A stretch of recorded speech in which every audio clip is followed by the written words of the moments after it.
Since Russia's invasion of Ukraine, more than 2 million refugees have fled the country.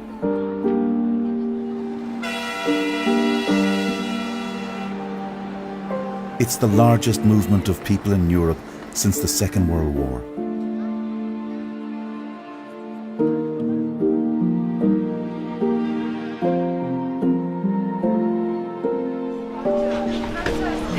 Can you believe this?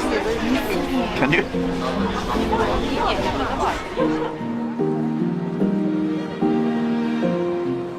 Hundreds of thousands of them have flowed through Lviv station.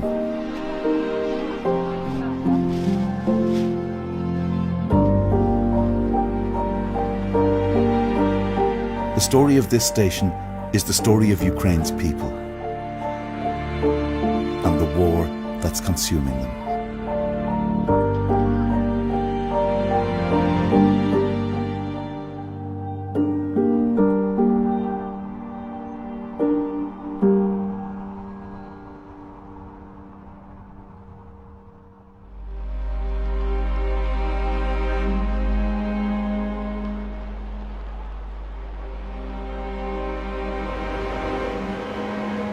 This is platform 5.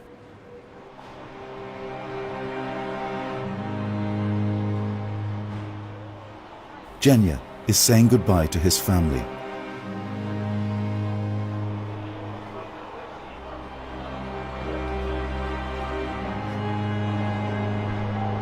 His wife Oksana, 12-year-old son Ilya, and 9-year-old Anna. They're on their way to Poland, but men of fighting age aren't allowed to board the train.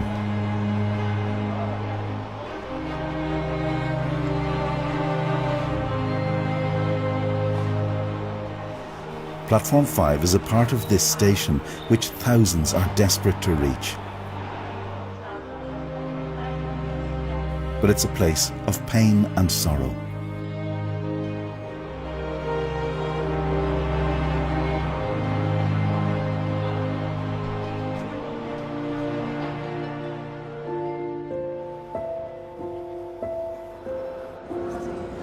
Ну, дай Бог, чтобы они доехали хотя бы. Дай Бог, чтобы они доехали.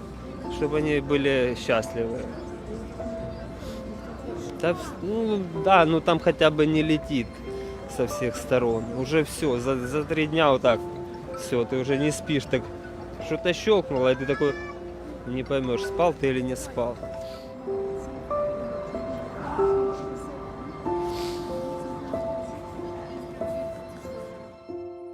This is the life left behind in Kharkiv.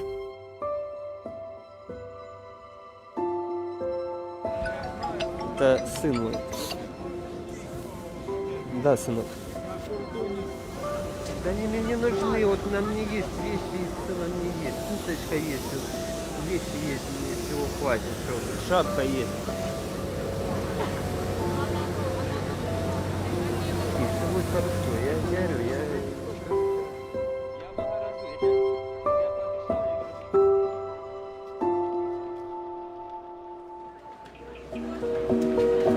It's not just Ukrainians who are trying to escape.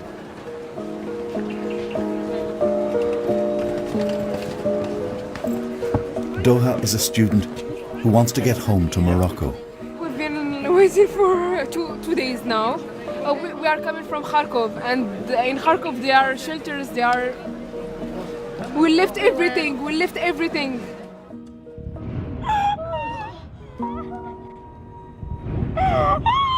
She took this footage as the shelling came closer just a few days earlier.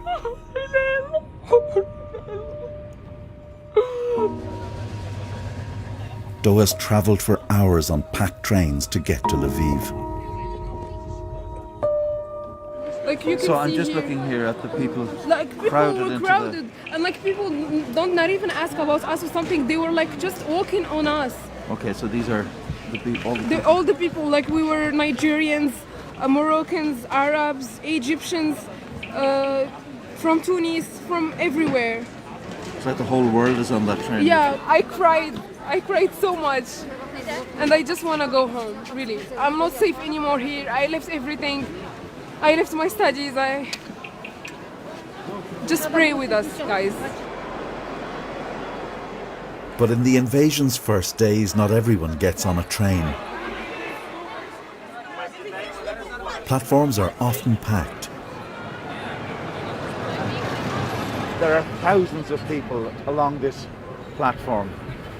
Can any train possibly take the number of people who are here? It seems very, very doubtful. There's an air of desperation. It's quiet desperation, but no less real for that.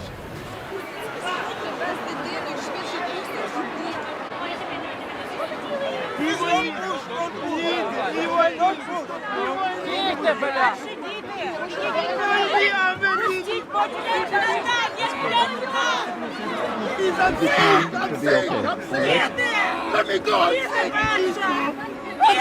I'm sick!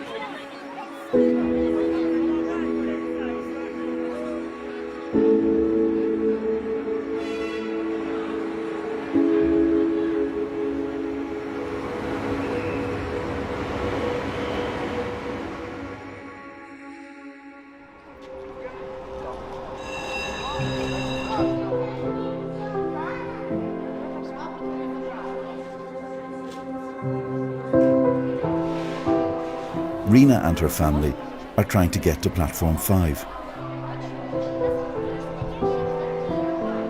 She's so worried about being separated from her children, Miron and Eliezaria, that she's writing her phone number on their arms. Ми переїхали з нашого будинку на тренувальну базу і от зараз переїхали на поїзді сюди. А я очень злая на Путина. Я его разорву на маленькие квадратики и построю из него танк, который разрушит все военные этих врагов. Я думаю, что Украина победит. I had work in Ukraine. I had life in Ukraine, and it's my country. And I want to come back and come back quickly. I won't come back tomorrow, but it's not safe now for my kids. Just 2 weeks ago, this was Rina.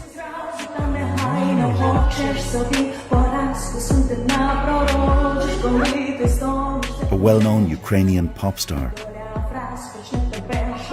Now her life has been upended.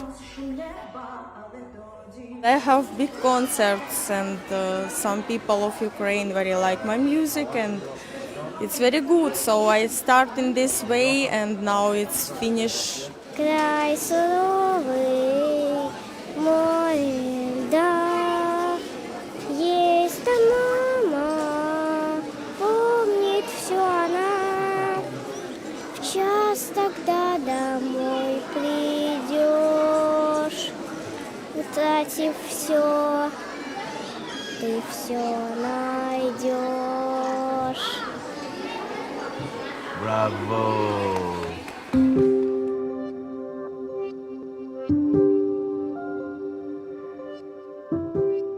Lviv is a city in western Ukraine, just 40 miles from the Polish border. Since the war began, its station has acted as a giant heart, pumping people in and out.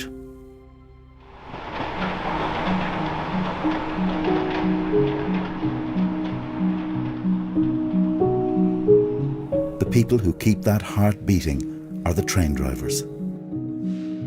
Тут не знімайте.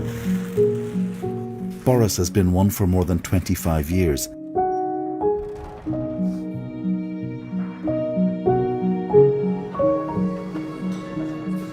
А там я подогреваю второе, получается, потом это самое. He's getting ready for a night shift. Ну, з початку війни, яка сталася, на жаль, стало складніше, звісно.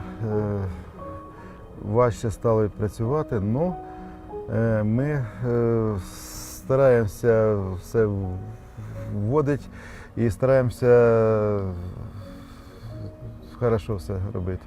Для того, щоб поїзда ходили, стараємося не гуляти. А можливо, давайте з нами поїздимо.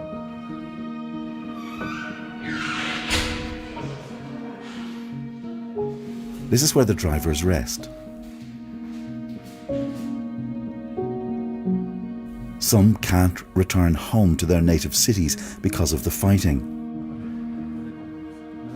Tonight, Boris will be driving back to the capital Kyiv, now just 20 miles from the front line.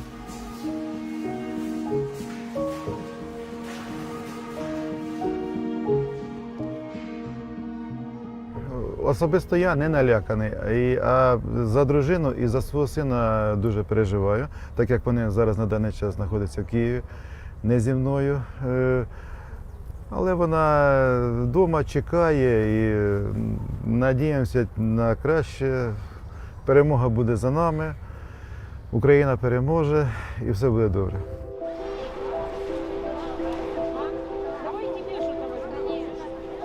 Around 200,000 people are on the move through Ukraine by train every day.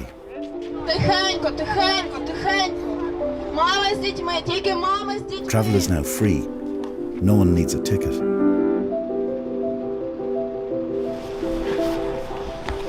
Tonight, Boris's train is returning to Kyiv, laden not with passengers, but with supplies for the people left there.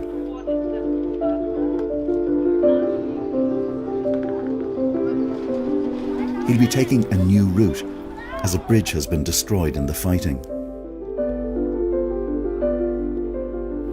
What does it mean to you to rescue tens of thousands of your fellow Ukrainians on this train? Ну, знову ж, рятувати це наш мій обов'язок, я ж сказав, безпека руху і вчасне перевезення пасажирів, щоб вони, я ж ще раз наголосив, сказав, щоб вони вчасно приїхали і в безпеці привезти їх у своє місто назначення, коли час. Boris, you're a very modest man, but I think you're very brave. Знаю. Знаю, так як мене звуть Борис, я хоробрий, держуся, знаю, вірю, і все буде добре, в перемогу вірю.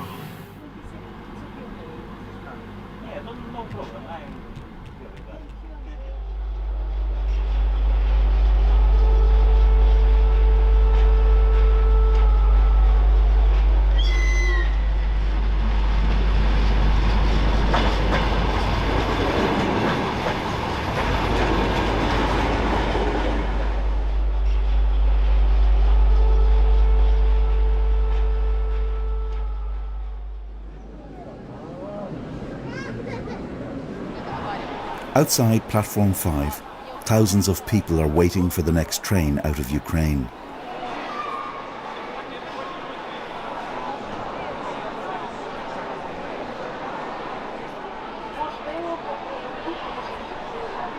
This is our place, and here we have a... 2 weeks ago, Dennis was an events manager. Galina. She's the head of Today, he oversees 800 volunteers operating in the station. medical. Somebody has to help the people.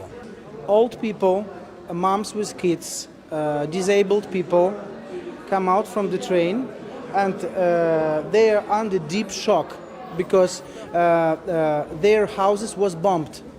It's a real situation. Moms, kids, disabled people, old people. That's it. Let's come and see what's going on inside.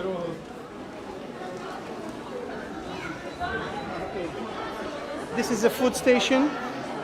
This is the storage. Lots of volunteers work here, and doctor's office. Oh, this is my wife, Natasha. Natasha is a volunteer doctor in the station. BBC. Oh, hi there. They have 2 young children who are looked after by friends while they work here. 24 hours we stay here, and it's very тяжело морально. It's very hard. Морально переносить pain of people. So many child, they don't eat 5-6 days, and they have a problem with the stomach. Это не то, что страшно, это ужасно больно.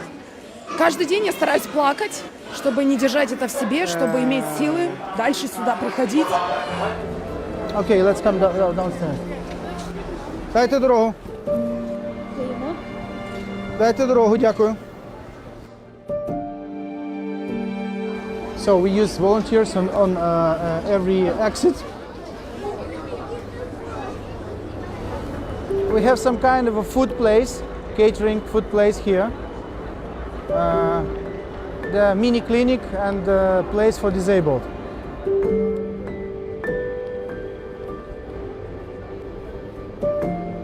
So all these people are waiting for the train to Poland. Yeah.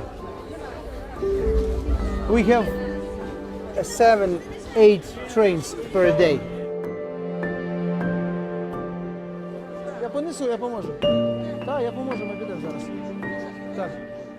They absolutely don't know what about the future, no plans. They don't know how to, what to do, what about the job, what about the money. Lots of them have no money, absolutely. So everything is for free, of course. The local entrepreneurs, local business give us everything we need. Food, beds, medicine, everything. Dennis has just brought 14-year-old Uliana and her mother, Galina, and the family to the mother and baby room.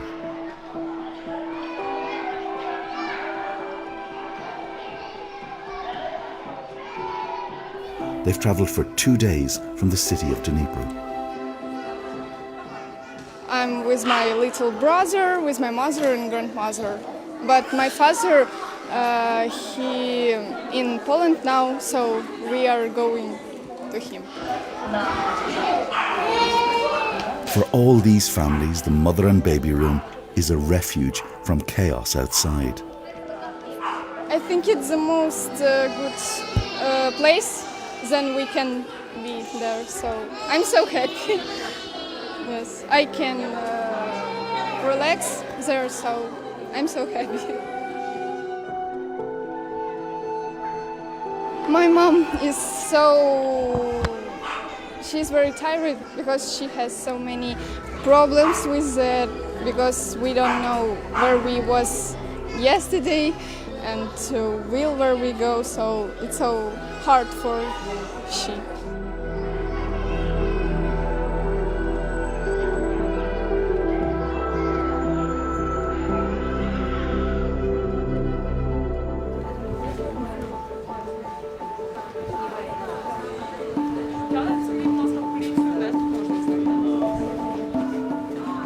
In the makeshift hospital, in what used to be a waiting lounge, Natasha gets a call for help. Someone has collapsed in the queue. Кому нужна помощь? Врачи прибежали.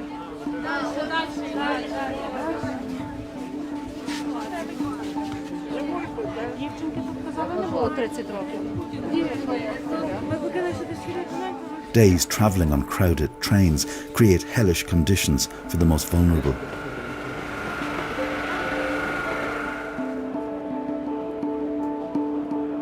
Natasha's family is Russian. On the day Russia invaded Ukraine, she sent a text to her sister in Moscow, asking why she hadn't been in touch. Я спросила у своей сестры, почему с 5 утра до 6 вечера они ни разу не поинтересовались, как мы, живы ли мы, здоровы ли мы. На что я получила ответ, который разорвал мне сердце, что мы не посчитали нужным спрашивать, потому что наши войска несут мир, и они приехали, чтобы у вас вылавливать преступников и спасти вас, русских, которых вас здесь убивают. На что я ответила: Саша, ты несешь чушь.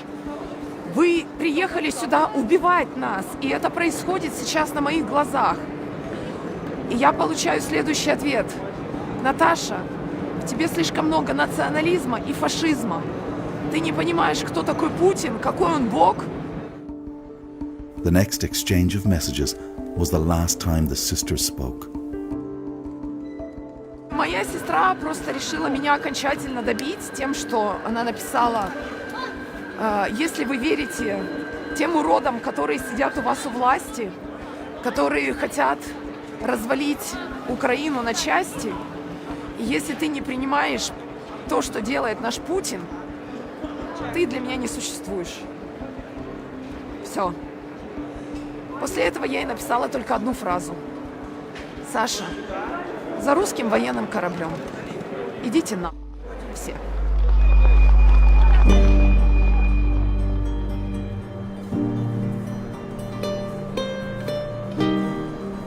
It's one small example of the damage this war is doing.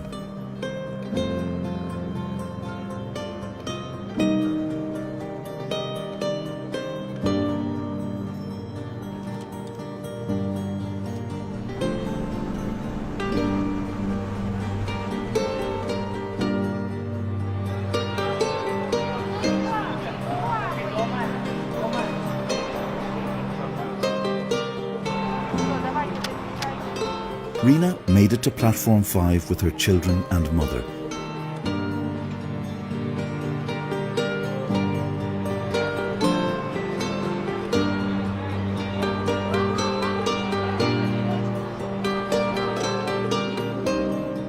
She's now in Poland, on her way to Germany.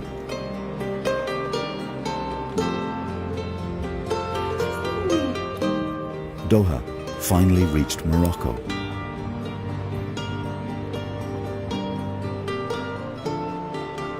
Genya is with friends further east in Ukraine. His wife and children are hoping to reach their aunt in London.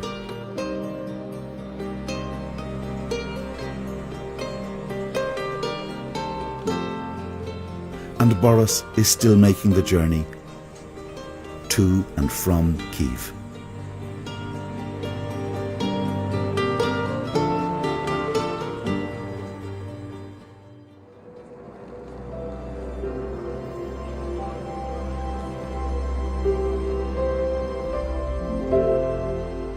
And on platform 5, the arrivals and departures go on.